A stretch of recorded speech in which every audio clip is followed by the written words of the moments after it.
semua, balik lagi di GEP Media Channel bersama kakak Kak Madani. Di video kali ini kita akan bahas prediksi soal SNBT 2024 literasi bahasa Inggris. Seperti apa pembahasannya? Yuk langsung aja cek di video kali ini ya.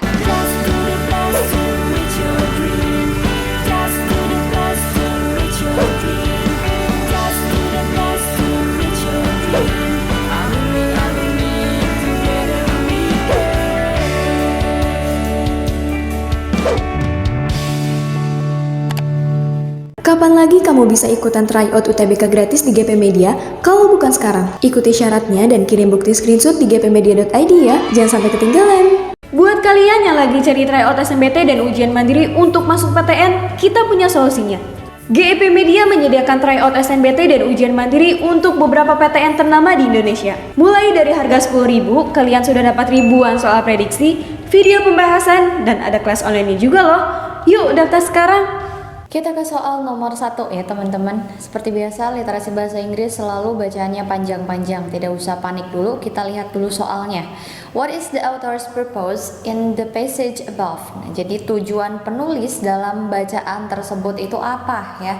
Coba kita lihat dulu ini tentang apa ya? Haiti. Oke, berarti tentang negara Haiti di sini ya. Haiti, a small Caribbean nation known for its vibrant culture and resilient people, is currently gripping with a severe hunger crisis. Oh, berarti di sini Haiti ya, sebuah negara gitu yang sekarang itu sedang menghadapi krisis kelaparan yang parah. Berarti di sini kita bisa simpulkan krisis kelaparan yang parah di Haiti. Terus, the situation has been exacerbated by a combination of natural disasters, political instability, and economic challenges. Nah, jadi di sini situasi ini sudah diperburuk dengan kombinasi dari adanya bencana alam ya, di sini natural disasters, kemudian ketidakstabilan politik dan juga tantangan ekonomi gitu ya. Terus, one of the key factors contributing to the hunger crisis is the devastating impact of hurricanes and earthquakes that have struck Haiti in recent years. Nah, jadi di sini bencana alamnya itu termasuk badai dan juga gempa bumi yang sudah melanda Haiti dalam beberapa tahun terakhir gitu. Nah, bencana-bencana alam tersebut gitu dia itu menimbulkan kerusakan infrastruktur, kemudian kerusakan juga dalam lahan pertanian gitu, sehingga sulit bagi masyarakat Haiti untuk menumbuhkan tumbuhan di lahan pertanian mereka gitu. Terus, politic instability and corruption have further deepened the crisis. Nah, jadi di sini ketidakstabilan politik dan juga adanya korupsi itu sudah memperburuk gitu ya krisis kelaparan yang terjadi di Haiti. Kemudian apalagi nih di sini, frequent changes in leadership and a lack of effective governance have hindered efforts to address the root causes of hunger and poverty. Nah, jadi di sini ketidakstabilan politiknya itu terjadi karena pergantian pemimpin ya secara cepat gitu. Nah, di sini frequent itu artinya berfrekuensi, jadi artinya secara cepat gitu. Kemudian kurangnya juga pemerintahan yang efektif gitu. Terus, this has led to a breakdown in essential services and a decline in the overall well-being of the population. Economic challenges. Nah, sekarang kita masuk ke bidang ekonominya. Ternyata terjadi inflasi yang tinggi gitu dan juga jumlah pengangguran gitu. Terus, have made it difficult for many Haitians to afford basic necessities including food. Nah, jadi di sini karena inflasi yang tinggi, kemudian pengangguran yang tinggi juga gitu menyebabkan mereka susah untuk mengakses makanan. Kemudian biaya hidup juga dia sudah meningkat secara signifikan. Lalu di sini ada apa lagi coba? However, the road to recovery is long and challenging, requiring sustained efforts from both local and international stakeholders. Jadi, kalau misalkan kita ingin mengembalikan kondisi Haiti ke normal, artinya sudah tidak ada lagi kelaparan di Haiti, itu sangat panjang dan juga menantang dan membutuhkan effort atau usaha gitu dari para stakeholder lokal dan juga internasional. In summary, Haiti is facing a severe hunger crisis due to a combination of natural disasters, political instability, and economic challenges. Jadi, sebagai kesimpulannya, Haiti dia menghadapi krisis kelaparan yang parah karena kombinasi dari bencana alam, kemudian ketidakstabilan politik, dan juga tantangan ekonomi. The situation calls for urgent and sustained efforts to address the root causes. Oke, jadi di sini situasi ini kita membutuhkan usaha yang sangat penting gitu ya, yang sangat urgent gitu, dan juga berkelanjutan untuk mencari akar penyebabnya and provide essential assistance to the Haitian people, dan menyediakan bantuan yang penting penting untuk orang-orang yang di Haiti atau masyarakat di Haiti. Oke, berarti di sini purpose-nya. Yang A dulu, to celebrate Haiti's culture's richness and resilience. Oke, richness and resilience berarti kekayaan dan juga resiliensi dari Haiti. Tapi di sini fokus utamanya itu adalah the hunger crisis in Haiti. Jadi yang A dia kurang tepat ya kalau dia membahas tentang kekayaan Haiti. Kemudian to analyze the economic challenges facing Haiti. Untuk menganalisis tantangan ekonomi yang dihadapi oleh Haiti. Nah, kalau misalkan dalam bidang ekonomi saja itu kurang tepat. Kenapa? Karena tadi dia kombinasi dari bencana alam, ketidakstabilan politik dan juga tantangan ekonomi. Jadi kalau misalkan di sini hanya menganalisis tantangan ekonominya saja, berarti tidak harus dijelaskan ya tentang natural disasters dan juga political instability-nya.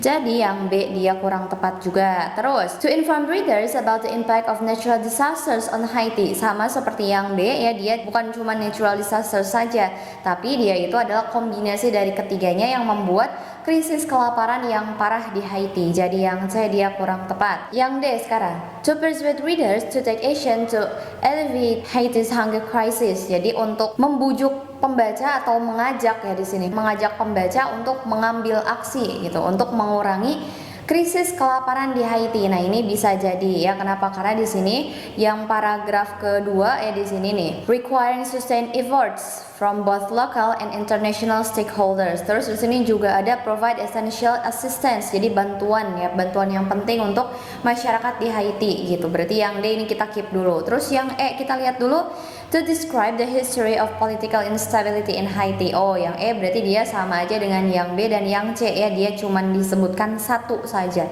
Berarti yang ini salah. Jadi jawabannya adalah yang D di sini. Oke teman-teman, kita lanjut ke soal nomor 2 ya di sini. Bacaannya sangat panjang, ada berapa paragraf ini? 1 2 3 4 5 6 7. Oke, ada 7 paragraf, kita abaikan dulu paragraf-paragrafnya ya. Kita langsung ke soalnya dulu. What are some of the long-term consequences of neglect mentioned in the passage?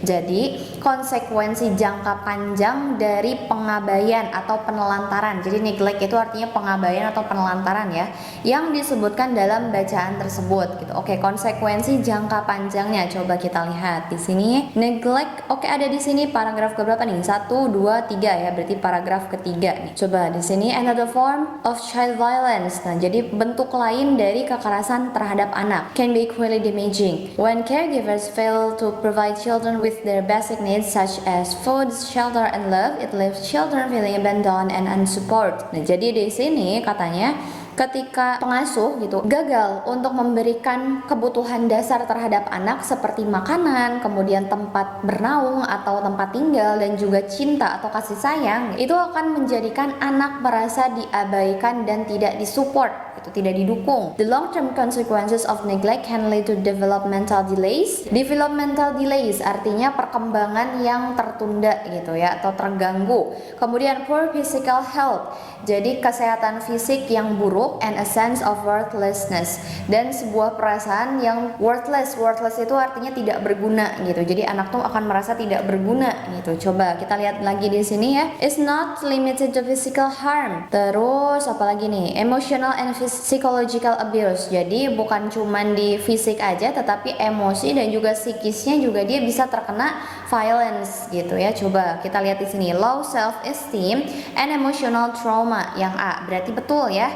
Long term consequences-nya yang tadi itu dia ada merasa worthlessness, jadi merasa tidak berguna. Nah, berarti di sini emotional trauma, betul ya.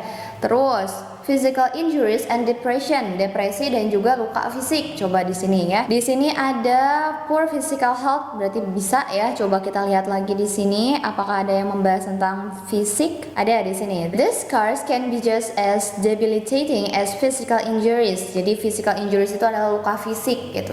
Making it difficult for victims to trust the healthy relationship or find happiness in life. Jadi anak-anak yang dia merasakan pengabaian gitu, mereka itu bisa disiksa secara fisik atau secara psikis atau keduanya gitu. Jadi di sini physical injuries and depression tentu betul ya. Kemudian apalagi nih, academic difficulties and social isolation. Jadi kesulitan dalam bidang akademik dan juga Dia itu mengisolasi diri dari kehidupan sosialnya. Coba kita lihat di sini ya. Academic and social difficulties. Oke, ada di sini nih. Are common among survivors and they are at the higher risk of engaging in substance abuse and criminal activities as they grow older. Oke. Berarti di sini academic difficulties betul, kemudian substance abuse and criminal activities itu juga betul. Nah, jadi di sini long term consequences-nya ternyata banyak sekali. Berarti di sini kita pilihnya yang E aja, all of the above. Jadi semua yang ada di atas itu adalah konsekuensi jangka panjang dari pengabaian gitu. Oke, aman ya teman-teman di sini. Oke teman-teman, kita lanjut ke soal berikutnya ya.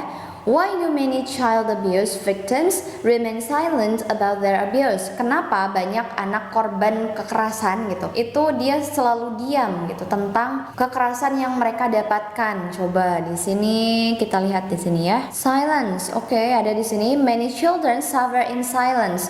Jadi banyak anak yang dia itu tetap diam walaupun mereka disiksa gitu ya, atau mengalami pengabaian atau mengalami penyiksaan selama hidupnya gitu. Afraid to speak out against their abusers. Mereka itu takut untuk berbicara atau untuk melawan ya, untuk melawan para abusersnya atau orang yang melakukan kekerasan pada mereka gitu. Due to fear, fear itu takut. Shame, shame itu merasa malu gitu. Or the belief that no one will believe them, atau kepercayaan bahwa tidak akan ada orang yang percaya kepada mereka gitu. Consequently, secara konsekuen atau sebagai konsekuensinya, the cycle of violence perpetuates itself through generations. Lingkaran kekerasan ini dia akan terus berlangsung dari generasi ke generasi gitu. Oke, berarti yang A dulu kita lihat, they enjoy the secrecy. Nggak mungkin enjoy ya di sini. Mereka itu para korbannya tidak mungkin enjoy gitu karena mereka itu disiksa gitu. Siapa yang enjoy kalau misalkan disiksa? Jadi yang A kurang tepat.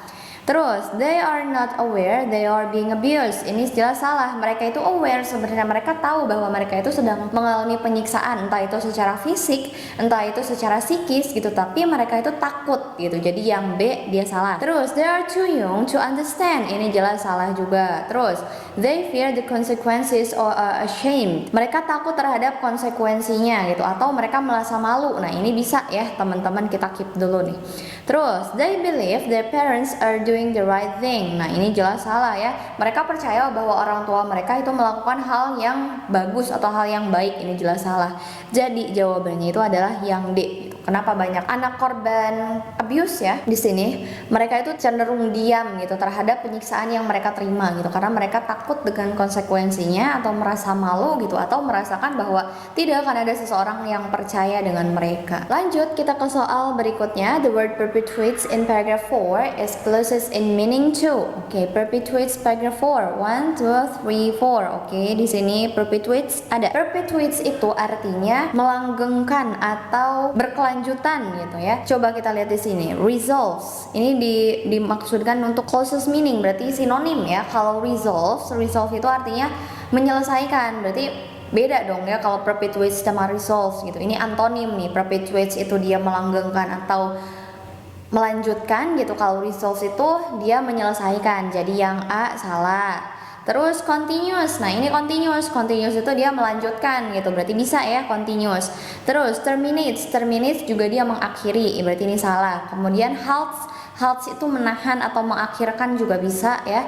Berarti yang ini salah. Terus yang terakhir ends itu artinya berakhir. Jadi salah juga ya. Berarti di sini jawabannya itu adalah yang B ya. Ingat, perpetuates itu artinya melanggengkan atau meneruskan. Jadi di sini sinonimnya adalah continuous. Oke teman-teman, di sini seperti biasa kakak punya satu soal latihan untuk kalian. Silahkan dijawab dan share jawabannya di kolom komentar ya. Sekian pembahasan di video kali ini. Semangat belajarnya and see you in the next video.